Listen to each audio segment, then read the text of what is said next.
Speed Robertson has convinced Captain Sweeney he is not guilty of stealing the plans of the new and rightly secret Army jet fighter. But Special Investigator Russell is still skeptical. Jimmy Allen, however, has discovered from Flash Lewis that the new fighter purchased by Major Moto has been ordered ready for flight at 1 o'clock that night. He and Speed urge Captain Sweeney to make sure the key drawings of the control surfaces, now kept in the factory's vault, are closely guarded. It is 10 at night in Captain Sweeney's office at the plant. Yeah, who's there? Is Captain Sweeney here? Who wants to see him? This is Mr. Russell. Oh, just a minute. Captain Sweeney's expecting you. Do you know the way to Captain Sweeney's office? Yes, I do. Well, Captain Sweeney's expecting 2 other gentlemen, so I better stay here. Yes, I know he is. I'll find my way to his office, all right.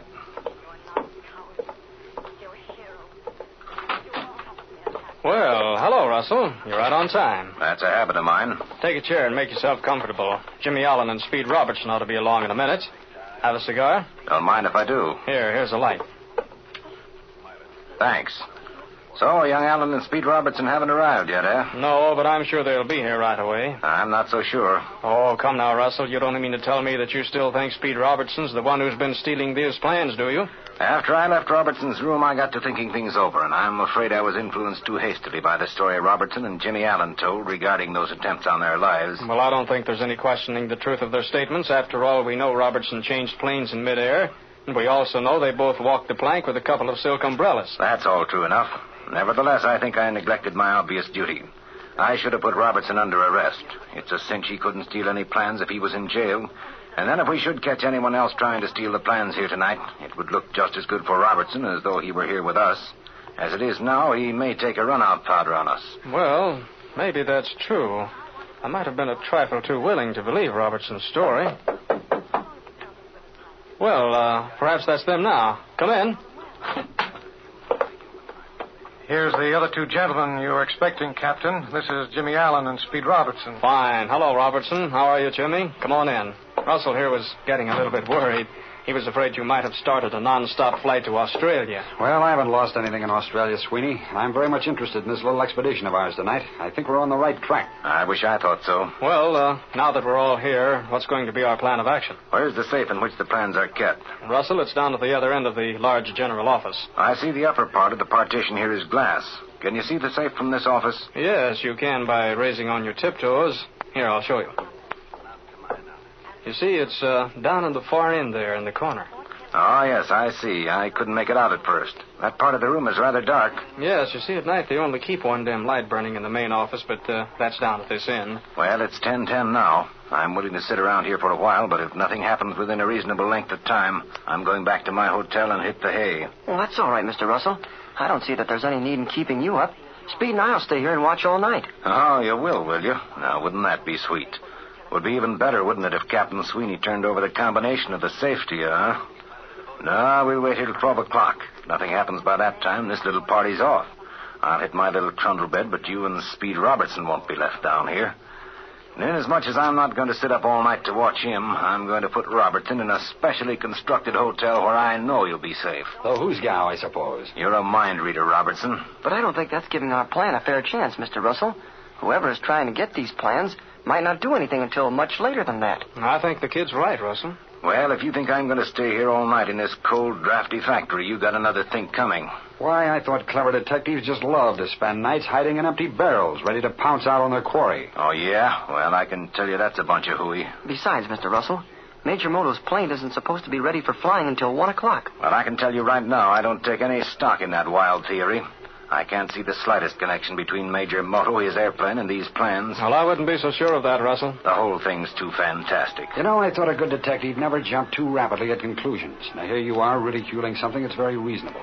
It's very possible Mike Jones and the gang back of him have been hired to assist this Oriental Moto to steal these plans, and at the same time ensure the non-acceptance of the plane by the U.S. government.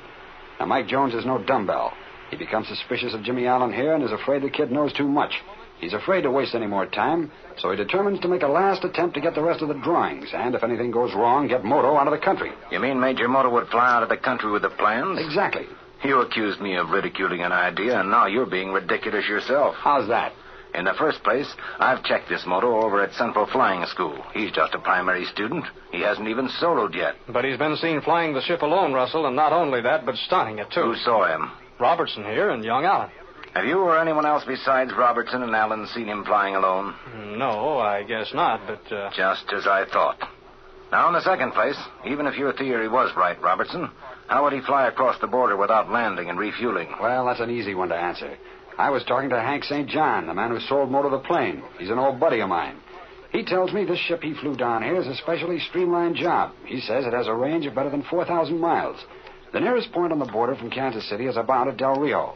It's approximately an airline distance of only 750 miles. So, you see, he could fly clear to the other end of South America if he wanted to without refueling. Well, we're just worrying ourselves about nothing. No one has gotten away with a complete set of the plans yet. And in order to get one, they're going to have to break into that safe in the other room. And that, gentlemen, is impossible. There are 4 of us here. I have 2 of my best operators watching outside, and there are some watchmen here at the factory. How many, Captain Sweeney? Well, Russell, 2 besides Hartman, and they're tough cookies, too. Well, if that's the case, they may not try to steal the remaining drawings. Why not? They wouldn't have a complete set. I think Captain Sweeney will bear me out in this statement. They have enough of the drawings now so that it wouldn't be impossible for a clever aeronautical engineer to complete the set. How about that, Captain Sweeney? Robertson's right. Well, I tell you what we'll do. We'll stay till 1 o'clock. That's the time you said this Major Moto ship was to be ready, didn't you, Allen? Yes, sir. There's only one more thing. In case Robertson should be right, and this Major Moto attempts to make a getaway, what can we do? Well, that's easy. You see, this factory has just completed an attack plane. It hasn't been named yet. Goes by an experimental number XA-205. Now, Captain Carver finished flight tests on it yesterday.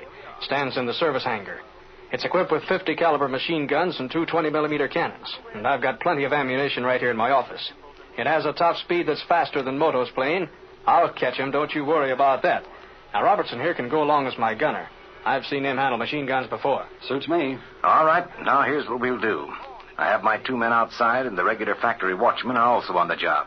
We can see the safe from this office, so there's no use in placing ourselves at different points inside the factory. We might as well remain here and be comfortable. Well, Russell, what about this light in my office here? You don't usually work here this late at night, do you? No, I don't. Well, when I say the word, you snap out the light. We don't want to have any signs of unusual activity about the place. It must look as it usually does in the middle of the night. Okay, when you give the word, Russell, I'll switch out the light. Anyway, we can see better without it. All right. Now, are we all ready? What about weapons? Are the rest of you armed? I brought along my old service .45. And I've got mine, too. What about you, Jimmy? Have you got a gun? Why, no, I haven't, Mr. Russell. You know how to use one? Oh, yes, sir. I was in the ROTC at high school and on the pistol team. Okay, I've got an extra .38 automatic here. Take good care of it. But don't start shooting if you hear a strange noise. Wait till I give the signal. Yes, sir. Turn out the light, Captain Sweeney. All right, gentlemen. I guess we're all set for action.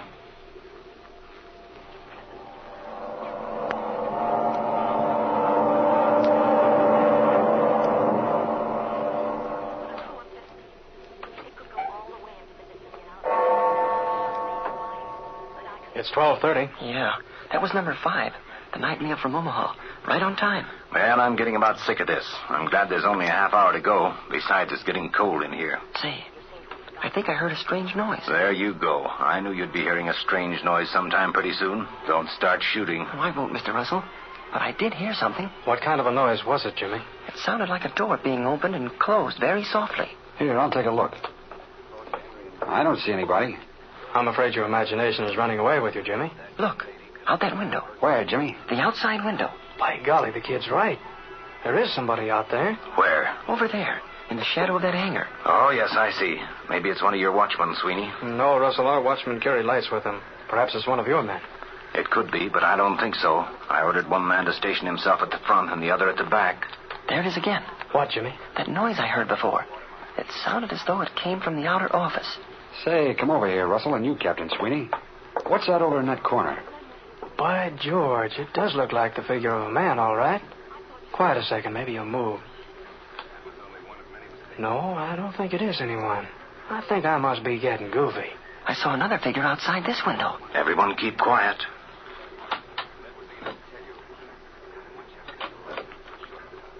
Look, there's someone coming in the outer office. You're right. Let me see. Oh, that's Hartman. See? He has a light and his time clock with him. He's due through this part of the plant on this hourly tour. Well, why doesn't he keep going instead of staying there in the office? Well, he's probably stopping to rest a minute. He sometimes does that, sits down and smokes a cigarette. Hey, look. He's going over to that corner by the safe.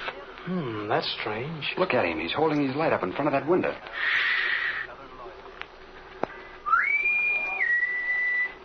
Well, what do you know about that? Hartman answered it. Hey, look. He's going over to the main door. And he's opening it very quietly, too. Something darn funny's going on. Look, he's letting in 2 men. Yep, you're right. And they're all going over toward the safe. And here comes Hartman down toward us. You better go out, Captain Sweeney, and ask him what the devil he means by letting those fellows in. Perhaps he's the inside man we've been wanting. Great guns.